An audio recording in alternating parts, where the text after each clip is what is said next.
নমস্কার দর্শক বন্ধুরা, আমি দীপান্বিতা বলছি। আজকে আমি একটা আপনাদের নেপালি রান্না করে দেখাচ্ছি। আজকে 25শে ডিসেম্বর, আমি ভাবছি এইটা একটা স্পেশাল আমার কাছে মনে হয়েছে। যাই হোক, এই জন্য আমি 300 চিকেন নিয়েছি। হ্যাঁ, 300 চিকেনে আমি ম্যারিনেশনটা করে ফেলেছি। তাও বলে দিচ্ছি কী কী দিয়েছি আমি। এই দেখুন, এই আধখানা লেবুর রস, এটা পুরোটা দিয়েছি। নুন দিয়েছি, গোলমরিচ দিয়েছি, নিশ্চয়ই বুঝতে পারছেন। আর 1 চামচ আদা রসুন বাটা মিশিয়ে দিয়েছি। তাহলে কি কি দিয়েছি? এই লেবুর রস, নুন স্বাদ মতন, গোলমরিচ এবং 1 চামচ আদা রসুন বাটা। আর এখন আমি দিচ্ছি লঙ্কা গুঁড়ো। এটাও আপনাদের ঝাল অনুযায়ী দেবেন, কারণ এরপরে একটু কাঁচা লঙ্কা পড়বে। ঠিক আছে?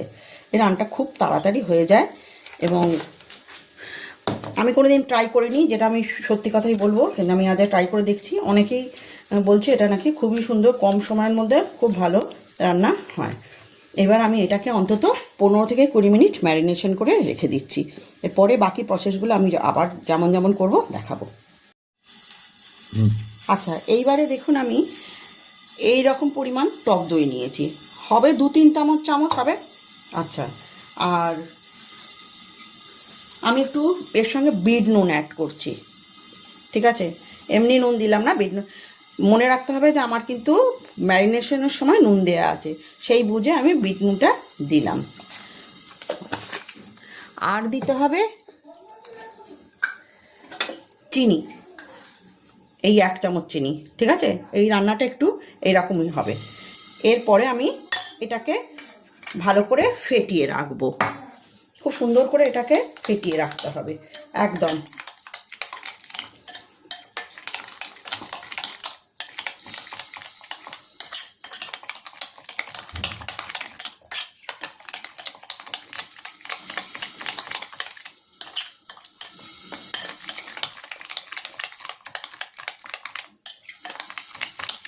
ঠিক আছে, ফেটিয়ে রেখে এর পরের প্রসেসে আমি আসছি।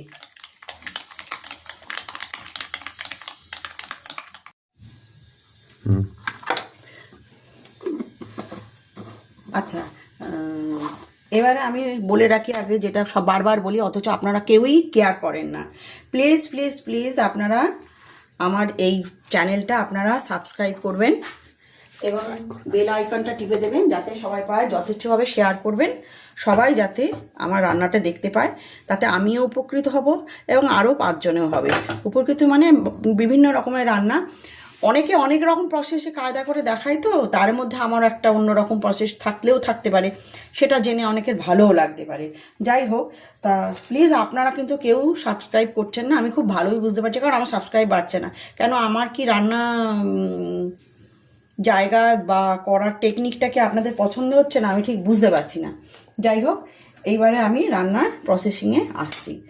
এই যে দেখতে পাচ্ছেন, তেলটা দিয়েছি আমি মোটামুটি 1 পলা, একটু ভরা ভরা 1 পলা দিয়েছি। এবারে কি করতে হবে, আমাকে এইটাকে ভাজতে হবে। প্রথমে বলে দিচ্ছি, প্রথমে এই যে ম্যারিনেট করে রেখেছিলেন 20 মিনিট, আদা রসুন বাটা, লেবুর রস, গোলমরিচ, লঙ্কা গুঁড়ো দিয়ে, সেইটাকে এবারে আমাকে ভাজতে হবে। প্রথমে একটু হাই হিটে ভেজে নেব, তারপরে আমি গ্যাসকে কমিয়ে দিয়ে ভাজবো। এটাই হচ্ছে নিয়ম।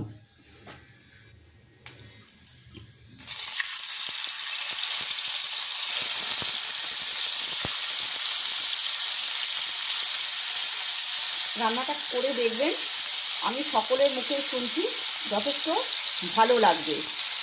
তা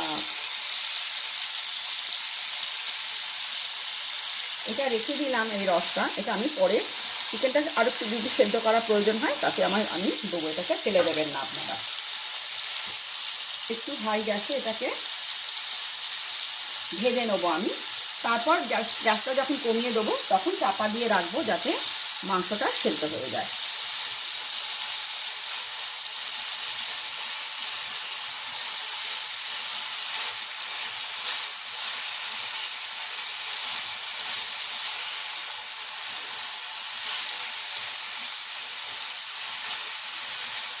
দেখবেন চিকেন তো সাধারণত খুব জল ছাড়ে, সব রঙগুলো যখন চেঞ্জ হয়ে যাবে আমি তখন গ্যাসটা কিন্তু কমিয়ে দেবো, দিয়ে আমি চাপা দিয়ে একটু সেদ্ধ, মানে নরম যাতে হয় গ্যাস চিকেনগুলো, সেই জন্য আমি মিশিয়ে দেবো। এইগুলো সবই মোটামুটি উল্টে দিতে হবে।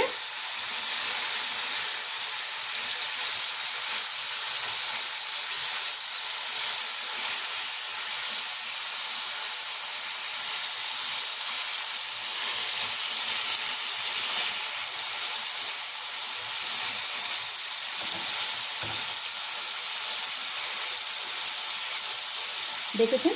এবারে আমি একটু গ্যাসটা কমিয়ে দিয়ে চাপা দিয়ে রাখছি 3-4 মিনিট।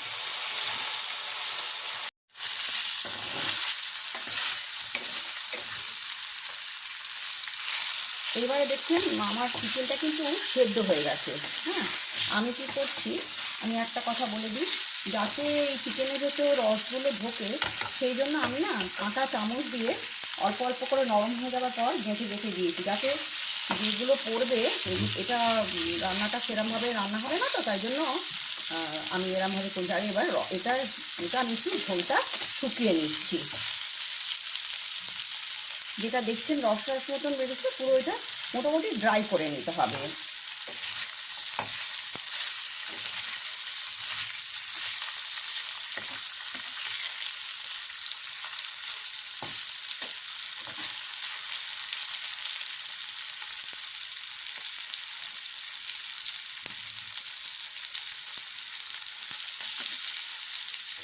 দেখুন আমি কিন্তু এক ফোঁটাও জল দিইনি, চিকেনের যে জলটা বেরিয়েছিল সেইটাই আমি দিয়েছি।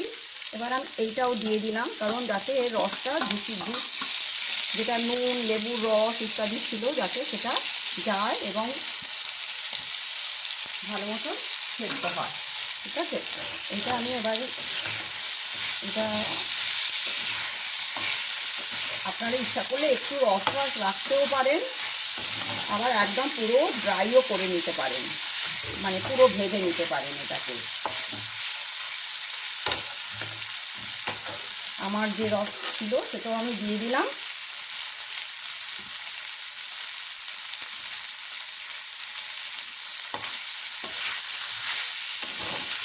আচ্ছা, একটা কথা বলে দিই, চিকেন চিকেনিতে কাঁচা পেঁয়াজ কুচো দেয়, তা আমি কিন্তু পেঁয়াজটাকে এইরকমভাবে বেরেস্তা করে নিয়েছি। কেন জানি না, সামহাও আমার মনে হয়েছে হয়তো এটা কাঁচা কাঁচা লাগবে।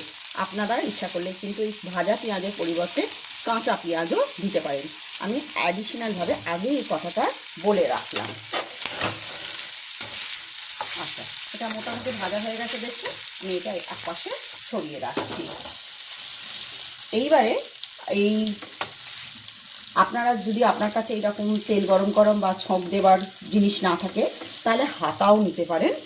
সেই হাতায় আমি তেল নিয়েছি, মাংসটা ভেজেছি আমি সাদা তেলে। এই যে ছোঁকটা দিচ্ছি এটা কিন্তু আমি সর্ষের তেল নিয়েছি, এতে দেখতে পাচ্ছেন 1-1.5 চামচ মতন সর্ষের তেল নিয়েছি। তেলটাকে আমি খুব ভালো করে গরম করে নিচ্ছি। তেলটা খুব ভালো গরম হয়ে যাওয়ার পরে এই যে দেখছেন তেলটা ভালো গরম হয়ে গেছে। আচ্ছা, এইবারে আমি এটাকে একদম কমিয়ে দেবো, কেননা এরপর আমি যেটা দেবো সেটা যেন পুড়ে না যায়, অথবা আপনারা খুব ভালো করে হাই হিটে ধোঁয়া উঠবে এইরকম অবস্থায় এরকম গরমও করে নিতে পারেন। আমি এটা দিচ্ছি, এরকম দেখতে পাচ্ছেন শুকনো লঙ্কা। আপনারা ইচ্ছা করলে ঝাল অনুসারে বেশি শুকনো লঙ্কাও দিতে পারেন, কিন্তু আমি বেশি দিচ্ছি না। আচ্ছা, এইবার আমি কি করব, আমি গ্যাসটা কিন্তু নিভিয়ে দিলাম। যদি বেশি গ্যাস রাখেন তাহলে কিন্তু এই রসুন বাটাটা দেবো, এটা কী হবে, পুড়ে যাবে। এই যে দেখছেন গন্ধ বেরিয়ে গেল, সুন্দর একটা গন্ধ বেরিয়ে গেছে। আমি ঘ্রাণ নিতে পারছি, আপনারা তো পাচ্ছেন না, কিন্তু আমি বুঝতে পারছি। এইরকমভাবে এই যে যদি এটা জ্বালিয়ে রাখতেন তাহলে কিন্তু পুড়ে যেত। আমি এবারে এই যে পাত্রে আমি দইটা গুলে রেখেছি, দই আর চিনি অ্যাড করে রেখেছি, তার মধ্যে আমি এইটা দিয়ে দিলাম। দেখতে পেলেন? আচ্ছা, আবার এটা আমি নাড়িয়ে নিলাম। আচ্ছা, এইবারে হচ্ছে সবটাই কিন্তু নাড়ানোর প্রসেসে। আর কিন্তু গ্যাসে ওভেনে কিছু দেওয়ার ব্যাপার নেই। আমি এটা এখানে দিয়ে এটাকে এখানে দিয়ে নিলাম। এরপর আমি দিচ্ছি, দেখুন এই যে কাঁচা ভাজা পেঁয়াজটা ভেজে রেখেছি, এটা বেরেস্তা ঠিক নয়, এটা পেঁয়াজটাকে একটু আমি লাল করে ভেজে নিয়েছি। আপনারা ইচ্ছা করলে কিন্তু অরিজিনাল নেপালি রান্নাতে কিন্তু কাঁচা পেঁয়াজ দেওয়া আছে। আচ্ছা, এরপরে আমি এই কসুরি মেথিটা এর ওপরে দিয়ে দিচ্ছি, দইয়ের মধ্যে দিয়ে দিলাম। আর এখানে দিচ্ছি দেখুন একটু ধনেপাতা কুচো আর কাঁচা লঙ্কা, সবই কিন্তু কাঁচা পড়ছে দেখুন, কোনোটা কিন্তু রান্নার মধ্যে নেই। এই জন্যই আমি আপনাদের বলেছি যা করার আপনাকে আগেই করতে হবে। এই রান্নাটা কিন্তু আপনারা রুটি, পরোটা, ভাত ইত্যাদির সঙ্গেও খেতে পারেন। এইবারে এই যে চোখ দিয়ে যে দইটা, সেটা খুব ভালো করে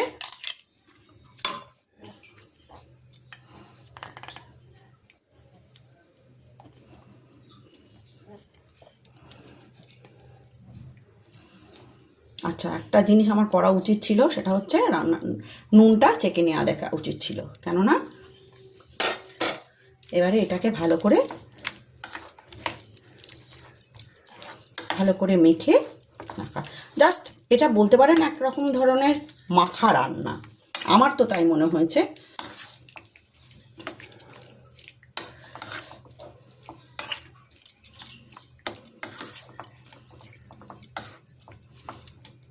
দেখতে পাচ্ছেন, এই আমার হয়ে গেল চিকেন চুকৌনি। এর নাম হচ্ছে, রেসিপিটার নাম হচ্ছে চিকেন চুকৌনি। আমি আপনাদের আলুর চুকৌনি করেও একদিন দেখাবো।